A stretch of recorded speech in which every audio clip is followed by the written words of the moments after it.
Okay, guys, this is going to be my solo full film breakdown in my series of breaking down full Star Wars films. So, Solo starts out with a cool kind of speeder chase with Qi'ra and Han, and I think like the speeder chase was cool, and then he goes to that hut that it wasn't a hut. It was like I don't know what it would be called. It would be like that like miner, that bounty hunter guild type place. And I think like this film does a good job of exploring the underground, the underworld of Star Wars, the crime organizations, bounty hunters, spice runners. So that was cool to kind of see, and I love kind of Han's joke where he has like the rock, and he's pretending it's a thermal detonator, but he shines a light on the place, and then he runs and escapes and whatever. And I mean, and he had lucky dice on the thing and all that stuff. So what do I think about, the actor of Han and all that stuff? Does it feel like Han? I mean, I think he feels like a potential to say, okay, yes, maybe in like 10, 15 years, that does make sense that would turn into the Han we know. And I guess, like, yeah, I think I sort of see that being Han. I think it's nowhere near as good as, Harrison Ford as Han. And I think, like, there's a sense of, like, sadness, because, like, you don't want, in many ways, I didn't want Han Solo origin story, because I felt like it could undermine the character. And while it didn't do that, I feel like this film wasn't like, oh, it made this film so much better. It made Han so much better. It just made him, oh yeah, we still have Han. It's still Han. And I think this film does what I didn't want this film to do. In that, I love Indiana Jones Last Crusade. It's my favorite Indiana Jones film. It's one of my favorite films of all time. But that opening, I love the opening. That whole opening with young Indiana Jones. But what I didn't like about it was that everything we knew about Indiana Jones' past was in this film. Where did he get the hat? Like over a course of what, like a 2-hour time period, he gets his hat. He gets his scar on his chin. He gets his whip. He gets his fear of snakes. I mean, so yeah. Like, the fact that he gets his whip and his hat and his scar and his whip and his fear of snakes. I said whip twice. All in the same day. All in the same hour time span. So it's like, what do we know about Indiana Jones? His hat, his whip, his scar on his chin, which is obviously Harrison Ford's scar, but they just incorporated it in this franchise as far as his origin or something. His whip, his hat, his fear of snakes, and his scar. All of that incorporated in like the same day. So it's like in the course of one adventure, everything you know about Indiana Jones' past happened, which, don't get me wrong, it's a great scene. I love all those references to all that stuff, but I definitely think like it was weird that all of that literally happened the same hour. That's kind of how I feel about this film. He did the Kessel Run in the same mission that he met Lando, that he met Chewie, that he won the Millennium Falcon. So it's weird that it's like all of that happened in one. It might not have been a day time span, but all of that happened in about what, like a week time span of over the same mission. Which is like, I feel like they just wanted to shoehorn everything we knew about Han as like almost fan servicey. That's kind of what it felt like, because like it didn't serve the story to say he like, it was cool to see how he met Chewie. It wasn't really fan servicey, but like we didn't have to see him win the Millennium Falcon. I think like, or at least give it a more of a, like, this film takes place over a decade or something. I just thought it was weird that like all of this happened in a mission, that he did all this. That's kind of how I felt about the opening of Indiana Jones. Well, while I think this film is good, I feel like this film, Solo, is a really good film as just an adventure mission film with a group of guys going on a mission, trying to steal stuff. That's a good film. But like as a Han Solo film, I think everything we knew Han Solo for, to have that all established in this time span was never, I think, the strongest idea. And so then I hated that he got his name Solo from that Imperial officer. Because like everybody like before the film. I can make a translation from, or I can make a similar thing about Goose in Nick Fury's eye. Because everybody before Captain Marvel came out, everybody was like, can you imagine if the person Nick Fury couldn't trust was the cat, and the cat cut his eye out because it looks like a cat scratch? Ha ha ha ha ha. That's a good joke. We should make a meme out of that. And then they see then you watch the film and they're like, the cat legitimately took the eye out. Shit. That's crazy. That's dumb. That's weird. And then you see this film. Probably before this film, I was like, can you imagine if his name's Solo literally because he's run solo by an Imperial officer? Can you imagine he never had he was never really Han Solo. He became Han Solo, And so it was weird. And it was another one of those things where it's like, you're really gonna do that? You're really gonna say an Imperial officer gave him the name Solo? Because, that's such a cool name. Han Solo. I thought, oh, yeah, I'm going to name my son Han Solo. Or the Solo family. Instead, legitimately, his name's Han. What's your last name? I don't have a last name. I'm by myself. Okay, I'm going to call you Han Solo. What the hell? I thought that was a little bit off to me. And then another off thing is, I'm okay with Han having a high school crush type thing, love of Kira, but it never worked out. I was fine with that, but they made Kira so similar to Leia. Put in a blonde girl, put in an Asian girl, put in a black girl. You don't have to throw literally someone who could have played Leia in a different generation. That's literally you know what I mean? So I feel I thought that was weird because it was weird to me because, it kind of made it feel a little bit creepy because, oh, it didn't work with Kira. Oh, shoot. This literally looks like Kira. I should go with this girl.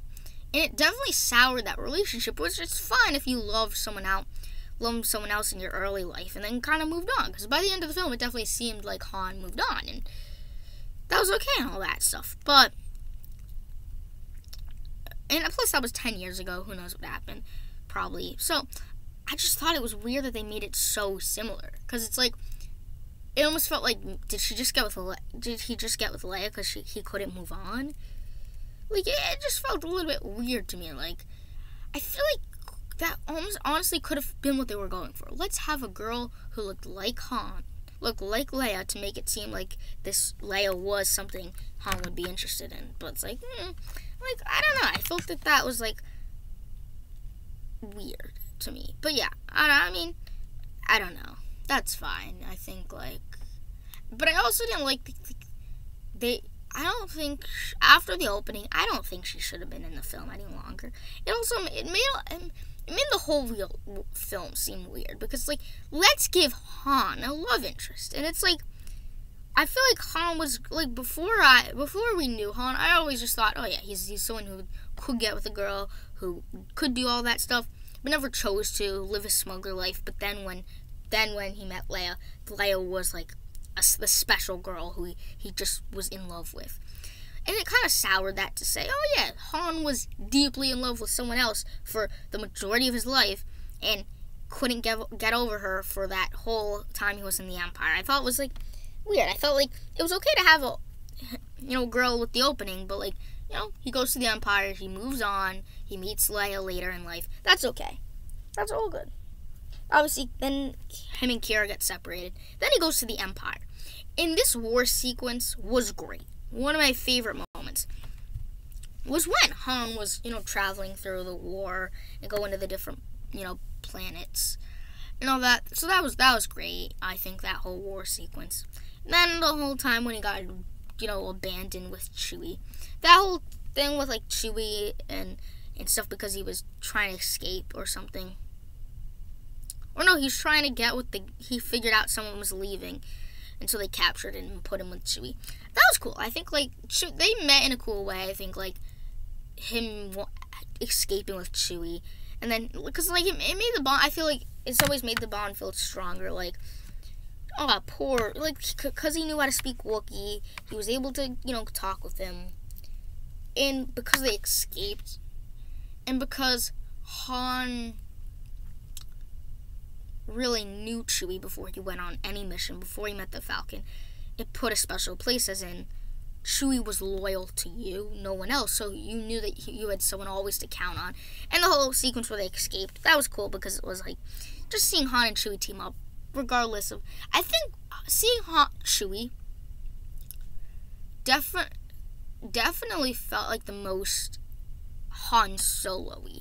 Chewie and the Millennium Falcon, because I think if you told me I think if I showed you the original trilogy and I just put on the film and they never mentioned Han's name, would I tell that that's Han Solo?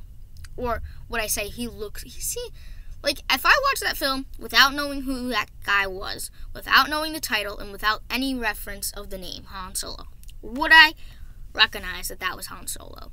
That's a good test to see if they act like Han, if they look like Han. I would say, and no Chewie and obviously all of that stuff, but would I recognize, if I just saw an hour of this guy without, like, him in war and all that stuff, without knowing his name and all that, would I recognize that that's Han Solo? I gotta say I would.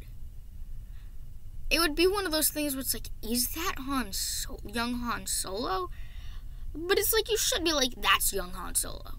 That, like, it would be more of a, is that young Han Solo, instead of, that's young Han Solo. Like, I feel like that would be the case. So, I don't think it was, like, the best, interpretation of what a young Han would be. But, like, everybody tries to make up what young Han would be like, but we don't know. I think that's another thing.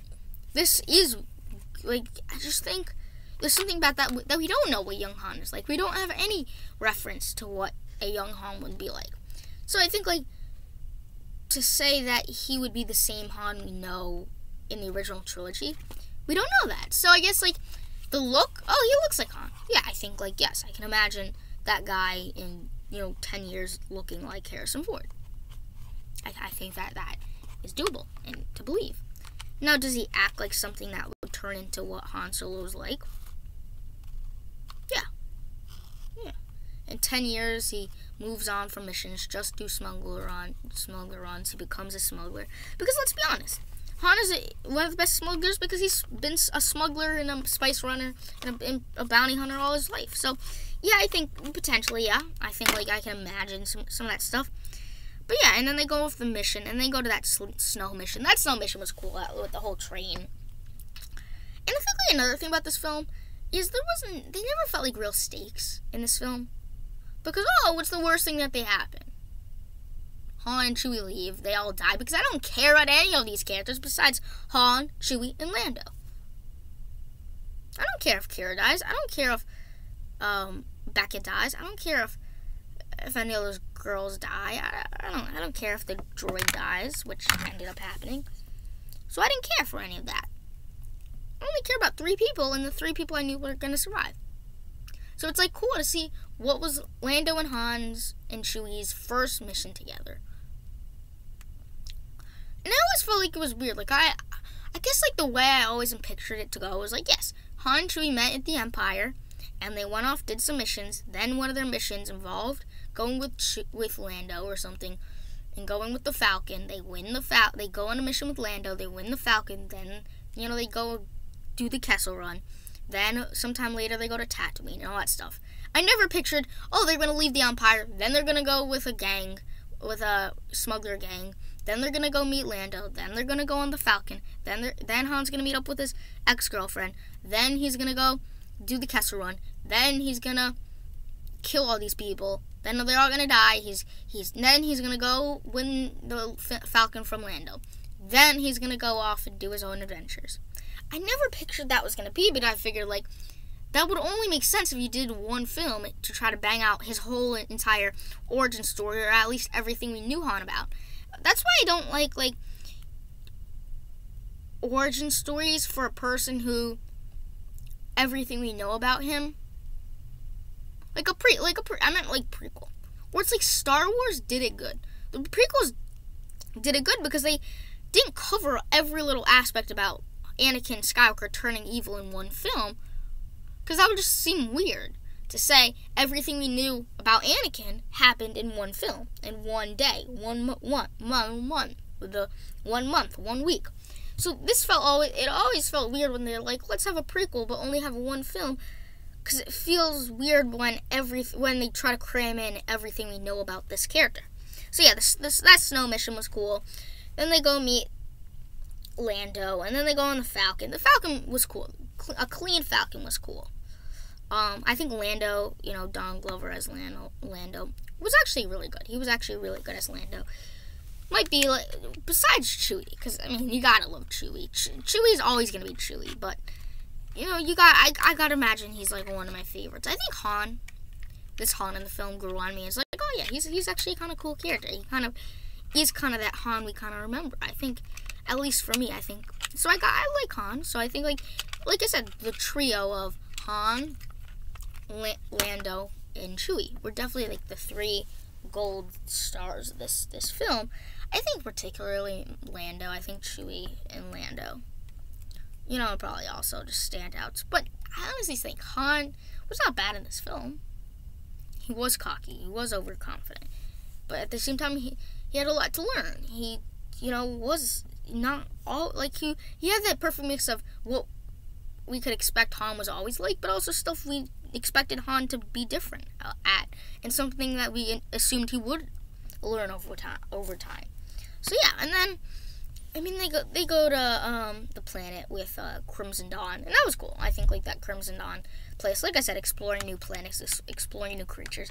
And then when I met into Kira, I knew that was gonna happen. Like they don't bring in a girl just to have her in like the opening scene, but it just felt so stereotypical to need Han to have a love interest in the film, and it's just so like,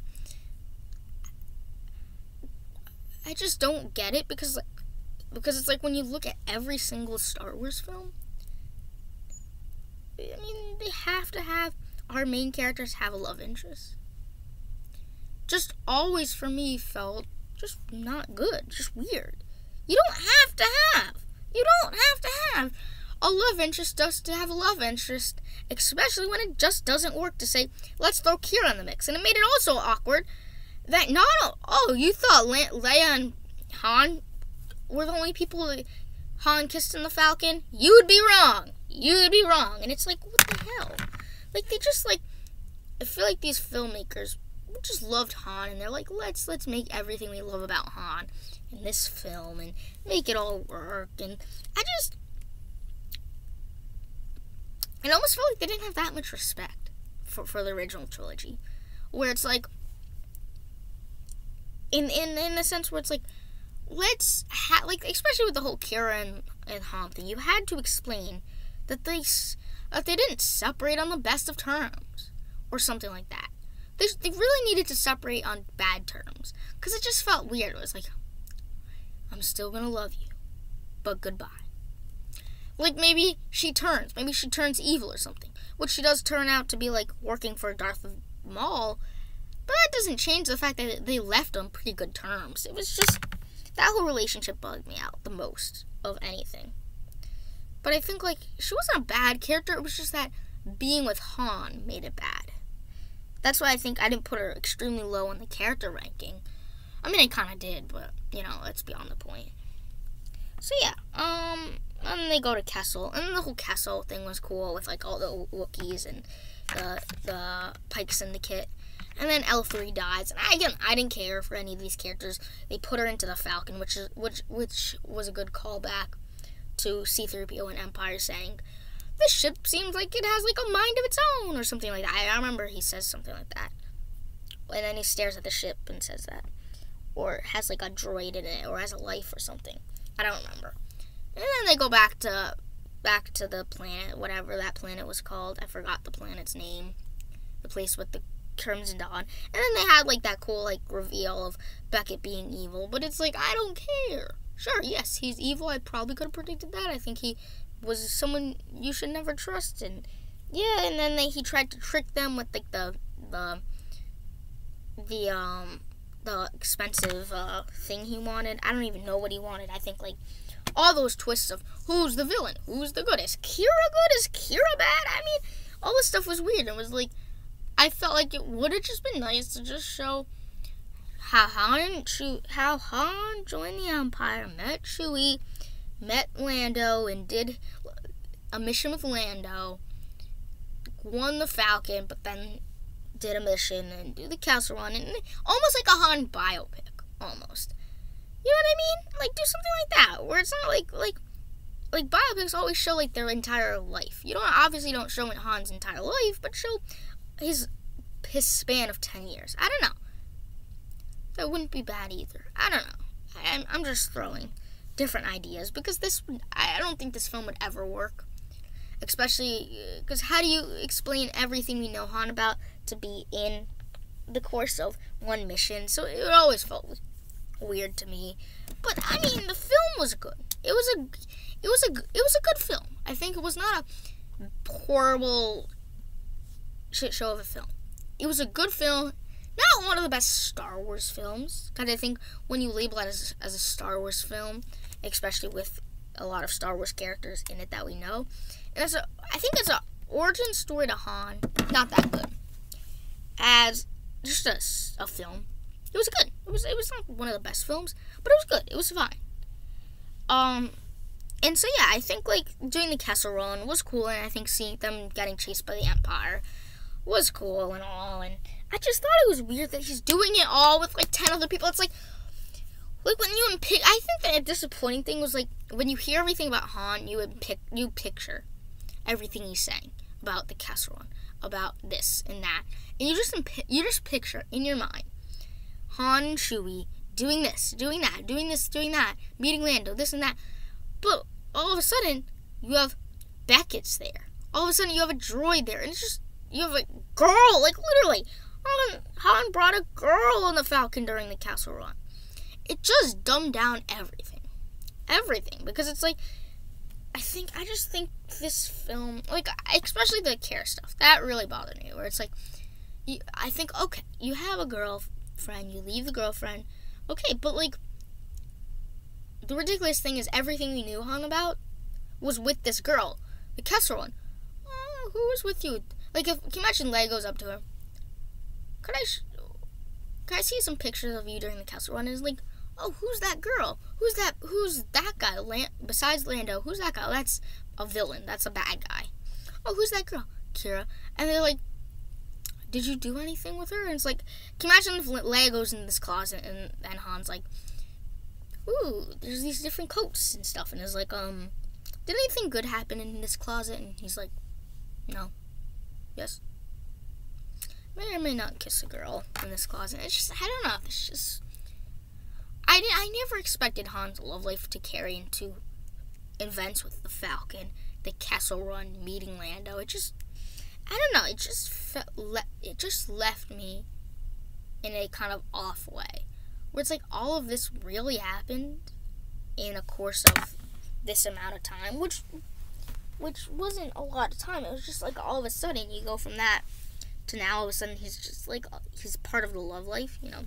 Han is like having a crush on this girl, and they leave on good terms, and it always felt weird to me, but I can just move on and just say, you know what, no matter what this happens, we'll always have the original trilogy, and I can always, even though it's canon, I can always just imagine in my perfect world what things would look like. But it doesn't really touch the original trilogy. It doesn't, because like I said, all of that was mysteries of Han, and so boo-hoo, we know that he loves someone else, but clearly he loves Leia even more. Does he though? So I think all of that was a little bit weird. So, but yeah, I mean, who cares? You also wouldn't be mistaken if like someone who's never really seen Star Wars just assumed that was like a younger version of Leia. You wouldn't be mistaken. Kira, as far as Kira's concerned. Stay tuned for videos coming at you.